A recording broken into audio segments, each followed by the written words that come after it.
un auteur avec de multiples casquettes. Vous êtes ici comme romancier, évidemment. Mais vous avez été journaliste, vous êtes docteur en sociologie, professeur à l'université, enseignant-chercheur d'ailleurs. Vous êtes l'auteur, entre autres, de Retour à Whitechapel, qui était votre premier roman paru en 2013, un roman salué par la critique, plébiscité par le public. Vous vous êtes affirmé dans le registre du polar historique, qui sont notamment publiés aussi en poche. Vous avez un éditeur historique également pour ce qui vous concerne, qui est Hervé Chopin. Alors pour le roman dont on va principalement parler, Darwin, le dernier chapitre, qui a reçu d'ailleurs le prix Max Gallo 2024, vous vous plongez entre histoire, fiction, polar, aventure, on va y venir, en découvrant une période charnière, une période clé pour le jeune Charles Darwin. Et puis on parlera aussi de ce Moscou et blessures dans la série La fille du poulpe. Vous faites partie des auteurs qui ont pris en charge le destin de Gabriella, la fille du poulpe. Alors juste avant, parlons un peu de votre rapport à l'écriture. Vous êtes donc enseignant-chercheur, titulaire d'un doctorat en sociologie. Vous appartenez à l'unité de recherche laboratoire d'études interdisciplinaires sur le réel et les imaginaires sociaux. Avant ça, vous avez été quand même correspondant de l'agence de presse britannique Reuters, vous avez vécu à Londres.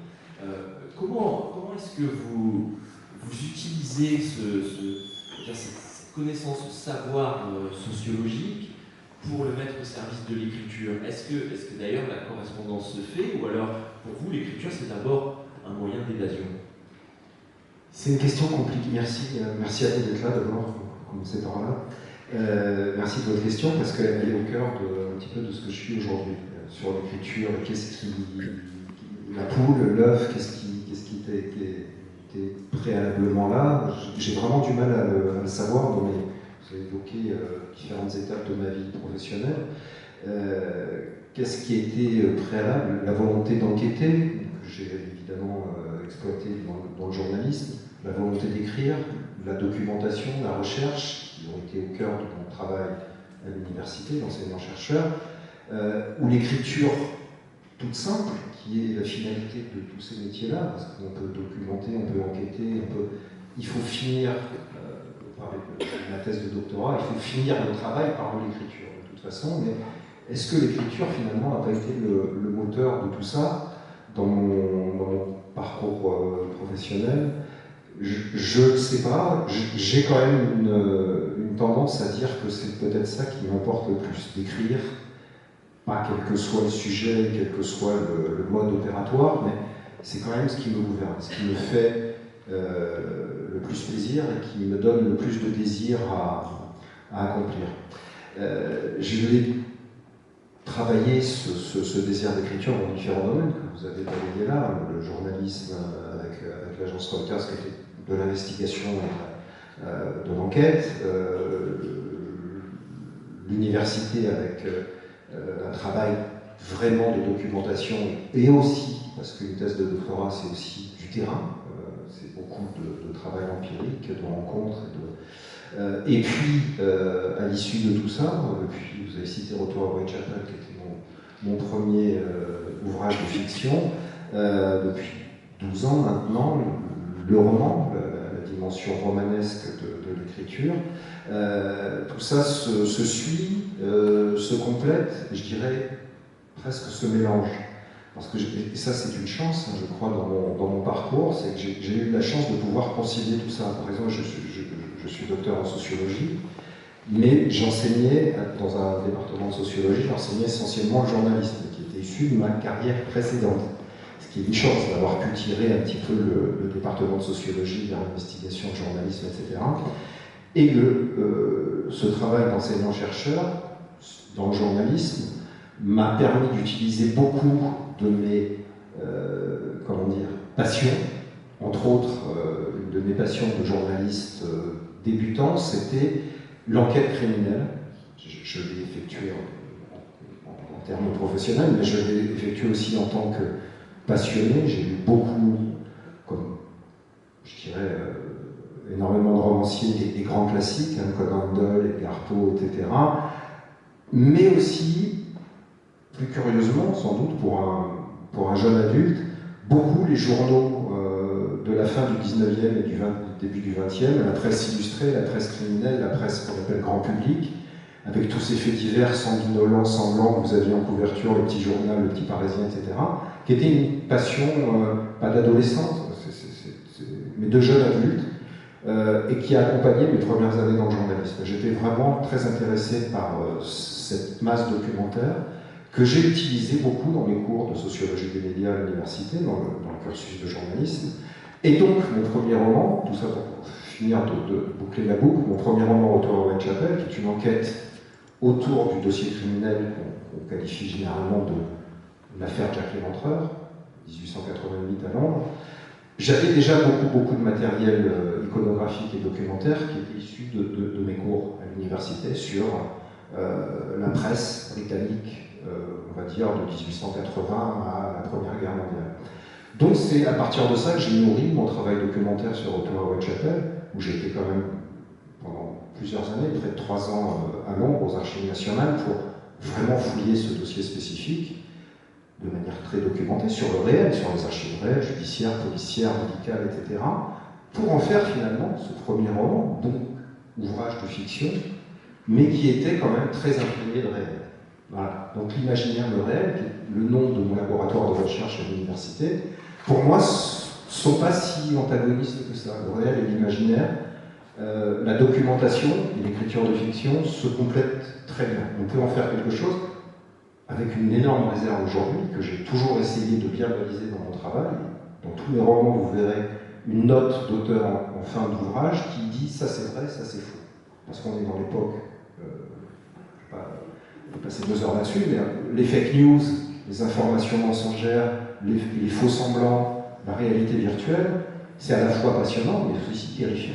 C'est terrifiant, surtout pour les gens de notre génération, la mienne en tout cas.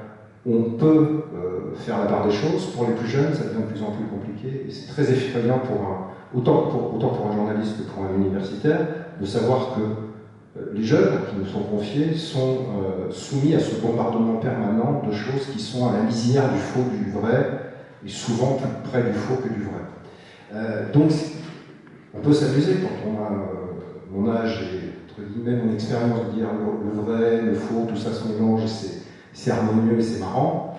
Ça l'est peut-être moins pour les plus jeunes, et il faut être très vigilant avec ça. Et ça, c'est quelque chose. Quand j'écris, quand je mélange des éléments de fiction à des éléments réalistes, réels, j'essaye de baliser ce qui appartient à Jacques et ce qui appartient à Paul. Voilà, je ne veux pas être plus long là-dessus. J'espère que j'ai répondu un petit peu à votre question. Plus qu'un petit peu. Dans Darwin, le dernier chapitre, on retrouve précisément ces éléments, ce cocktail détonnant de réel et de réel solidement, très solidement documenté, et de fiction où l'écrivain s'exprime avec toute sa verve et tout son talent. Je vais peut-être commencer pas par la fin du roman, mais par la fin du livre, où il y a cet hommage, ce remerciement qui en dit long, d'ailleurs à Ian Duncan, qui est professeur à Berkeley, que vous remerciez pour ses relectures attentives, avec cette précision. Ian Duncan m'a encouragé, tout en me faisant partager son immense savoir sur Darwin et son temps, à ne pas me laisser enfermer par le strict dossier historique, mais, ouvrez les guillemets, d'en exploiter plutôt les lacunes et crevasses propices à l'imagination. Et précisément, il y a beaucoup de crevasses, surtout qu'on est en mer, des crevasses de cet océan déchaîné, dans ce récit finalement du jeune Darwin, qui va être une période charnière de sa vie. Alors, comment vous est venue l'idée de ce roman? Est-ce que ça a un lien avec la redécouverte de ces fameux carnets de Darwin? Alors, c'est bien que vous ayez cité Ian Duncan, qui était pour moi une rencontre décisive.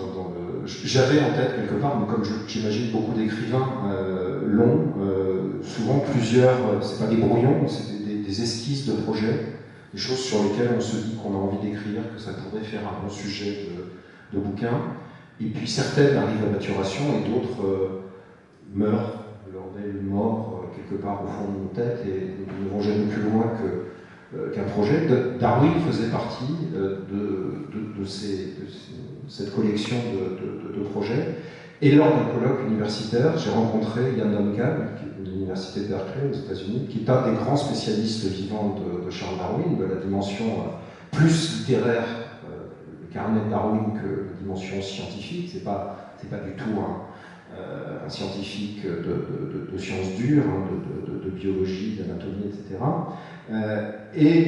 J'en ai profité lors de cette rencontre pour évoquer avec lui l'idée d'un roman sur Darwin. Et c'est lui qui m'a aiguillé tout de suite sur attention, Darwin, c'est pas un personnage, c'est une multitude de personnages. Et il m'a dit regardez, si je devais vous donner un conseil, surtout le jeune Darwin. Parce que quand on pense Darwin, on pense à ce personnage, le vieux savant avec sa barbe blanche, l'auteur de l'évolution des espèces, etc. Mais Duncan me dit, il a été jeune.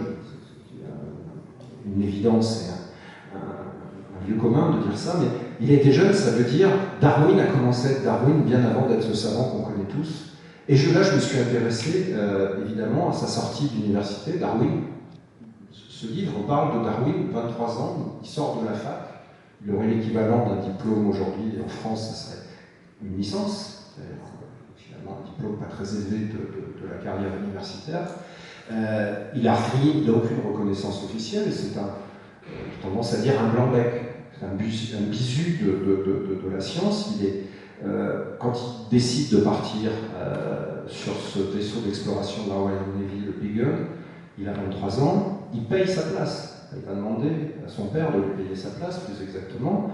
Et le vaisseau, l'expédition Beagle, n'est pas du tout une expédition darwinienne. Il est là, complètement par hasard, il est là pour tenir compagnie au capitaine Fitzroy.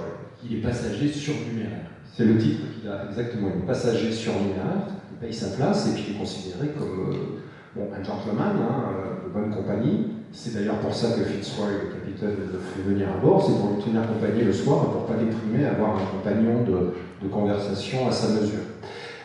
Et ce personnage-là, je me dis, c'est extraordinaire parce qu'il part, il a un côté chien fou, il a un côté presque punk, 23 ans, un petit peu en révolte contre à peu près tout, l'establishment britannique, l'establishment de l'université, les conventions sociales, etc.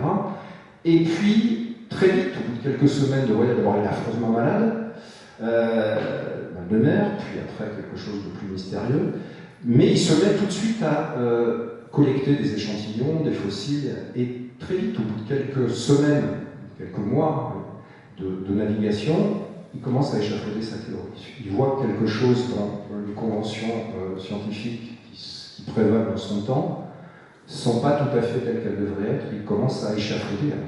C'est présomptueux de dire la théorie de l'évolution des espèces, mais quelque chose qui commence à ressembler à ça. Et là, il devient Darwin. Il a 23 ans et quelques mois, il commence à devenir Darwin, donc à s'opposer, pas seulement à ce que la science dit, mais à toutes les conventions de son époque. Et il est en train, c'est ça que Ian Duncan m'a fait toucher du doigt à ce moment-là, il est en train de faire basculer le 19e siècle dans l'époque, véritablement l'époque moderne et dans la modernité scientifique. C'est vraiment le basculement, révolution industrielle, révolution scientifique.